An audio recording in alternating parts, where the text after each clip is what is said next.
हाँ मम्मी, कराती हूँ ना आपकी इनसे बात। मेरी मम्मी का फोन है, इतनी तारीफ करना कि वो खुश हो जाए, वरना समझ लेना। जी मम्मी जी प्रणाम।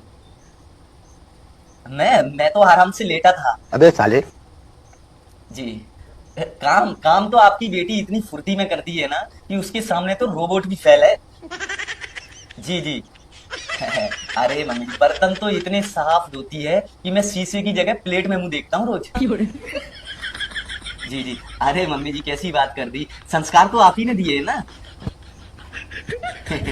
जी जी। ये समझिए आप कि मेरी जिंदगी बेहतर से बदतर हो गई है। मेरा मतलब मेरी जिंदगी बदतर से बेहतर हो गई है। जी जी। इस जन्म मैं तो कहता हूँ 7 जन्म तक आपकी बेटी ही मुझे पत्नी के रूप में मिले। हाँ आपकी बेटी है ना ख्याल रखने के लिए। जी जी मम्मी। अरे खतरनाक लोग हैं।